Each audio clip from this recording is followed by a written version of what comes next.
Shalom keluarga damai, kembali lagi dalam Sapaan Damai Sejahtera 18 Oktober 2024. Di dalam bulan keluarga ini, mari kita kembali lagi bersama-sama merenungkan firman Tuhan. Dan mari kita mempersiapkan hati kita untuk mendengarkan firman Tuhan. Mari kita berdoa. Tuhan Yesus, kami mengucap syukur kalau hari ini kami boleh menerima kembali kasih setia Tuhan yang begitu besar dalam kehidupan kami. Kami bersyukur untuk hari yang baru yang Tuhan berikan, untuk anugerah, untuk kasih yang Tuhan berikan, bahkan untuk keluarga yang Tuhan tempatkan di dalam kehidupan kami. Kami bersyukur ya Tuhan, dan saat ini ya Tuhan, dalam bulan keluarga ini kami mau kembali bersama-sama merenungkan firman Tuhan, yang dimana kami boleh bersama-sama kembali melihat anugerah Tuhan yang besar di dalam keluarga kami. Oleh sebab itu ya Tuhan, berbicaralah kepada setiap kami lewat kebenaran firman-Mu. Dalam nama Tuhan Yesus, kami sudah berdoa dan mengucap syukur. Amin. Bapak Ibu Saudara, di bulan keluarga ini kita bersama-sama belajar untuk mengasihi dan memperhatikan mulai dari keluarga kita. Jika kemarin kita sudah belajar tentang seperti apa keluarga yang berbagi, maka hari ini kita akan belajar untuk mengapa keluarga harus berbagi. Lewat kebenaran firman Tuhan, mari kita diperlengkapi untuk hidup seperti Kristus kehendaki kita hidup di tengah-tengah keluarga kita. Bapak Ibu Saudara, keluarga merupakan tempat pertama yang Tuhan berikan untuk kita belajar berbagi. Belajar berbagi materi hingga berbagi kehidupan.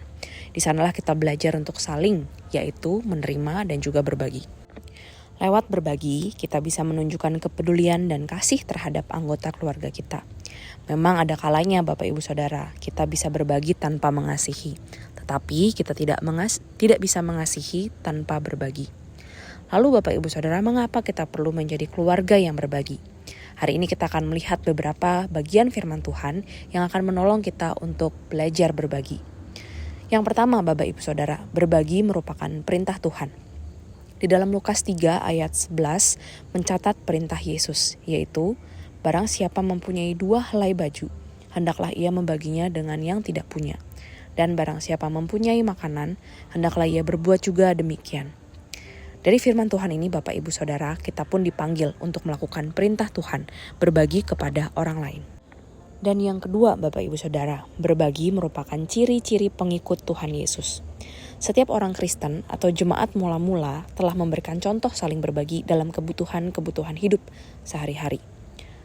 Seperti yang dijelaskan di dalam Kisah Para Rasul 2 ayat 44 hingga ayatnya yang ke-45. Sebagai keluarga Allah, mereka berbagi makanan, pakaian, dan lain-lain. Mereka belajar memperhatikan keperluan orang lain.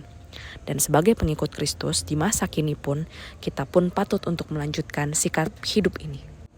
Dan yang ketiga, yaitu berbagi merupakan wujud kasih kepada sesama kita. Di dalam bagian firman Tuhan, Alkitab mengajarkan bahwa kita harus mengasihi seperti diri kita sendiri. Dalam Markus 12 ayat 31, bahkan di dalam 1 Yohanes 3 ayat 18, kita diajak untuk mengasihi bukan hanya dengan perkataan atau dengan lidah kita, tetapi dengan perbuatan yang nyata dan dalam kebenaran. Berbagi adalah salah satu cara untuk menunjukkan kasih kepada sesama. Kasih akan selalu membuat kita dipenuhi dengan kerinduan untuk berbagi kepada orang lain.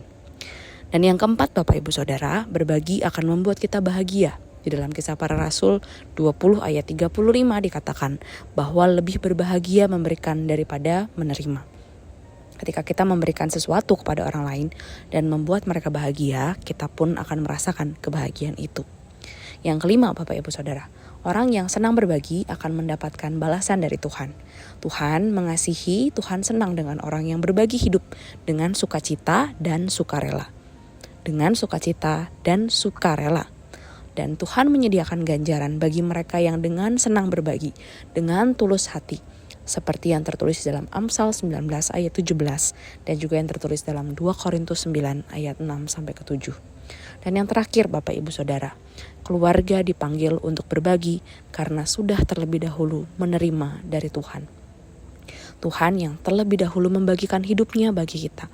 Kasihnya tidak pernah ia tahan-tahan, tetapi ia bagikan dengan limpahnya kepada kita. Sebagai ucapan syukur, kita pun belajar untuk berbagi kepada keluarga dan sesama kita, sebagaimana Tuhan sudah memberikan hidupnya terlebih dahulu buat setiap kita. Bapak Ibu Saudara, inilah mengapa kita perlu menjadi keluarga yang berbagi dan belajar untuk membagikan hidup kita Dan biarlah kasih Tuhan terus melimpah dalam hati kita dan memampukan kita berbagi kasih Tuhan. Kiranya Tuhan dipermuliakan di dalam kehidupan kita dan keluarga kita. Mari Bapak Ibu Saudara, kita mau bersama-sama bersatu di dalam doa. Tuhan Yesus, terima kasih karena Engkau menempatkan kami di tengah-tengah keluarga kami. Kami bersyukur untuk keluarga yang Tuhan berikan buat kami. Kami bersyukur kami boleh merasakan kasih Tuhan di tengah-tengah kehidupan keluarga yang mungkin seringkali tidak sempurna. Tetapi kami bersyukur di dalam ketidaksempurnaan itu pun kami mau bisa melihat kasih Bapa yang begitu besar dalam kehidupan kami. Kasih Tuhan yang melimpah-limpah tercurah di atas kayu salib untuk hidup kami. Dan kami rindu ya Tuhan, hidup yang Tuhan sudah berikan ini, hidup yang Tuhan sudah karuniai kepada setiap kami ini, boleh kami bagikan kepada orang lain. Kami boleh menghidupi kebenaran firman Tuhan ini, dan hidup kami boleh menjadi berkat secara khusus bagi keluarga kami. Kami sebagai suami dan istri, biarlah kami boleh belajar berbagi di dalam relasi kami sebagai pasangan suami istri, sehingga pasangan kami boleh melihat dan merasakan kasih Tuhan lewat relasi kami. Kami sebagai orang tua dan anak, Tuhan kiranya menolong setiap kami boleh menjadi orang tua yang sungguh berkenan di hati Tuhan. Dan biarlah kasih Tuhan inilah yang boleh memampukan kami untuk mengasihi anak-anak dalam segala kelemahan dan keterbatasan kami. Biarlah kasih Tuhan yang boleh menopang kami. Ataupun kami sebagai anak-anak, biarlah kami juga boleh belajar untuk mengasihi orang tua kami, menghormati orang tua kami sebagaimana kami mengasihi Tuhan. Tuhan mampukan kami untuk melakukan kebenaran firman Tuhan ini. Biarlah kasih Tuhan yang boleh menjadi kekuatan bagi kami membagikan kasih itu kepada orang-orang di sekitar kami. Terima kasih Tuhan Yesus, di dalam nama Tuhan Yesus kami berdoa dan mengucap syukur. Amin. Selamat berbagi kasih Bapak Ibu Saudara, Tuhan Yesus memberkati.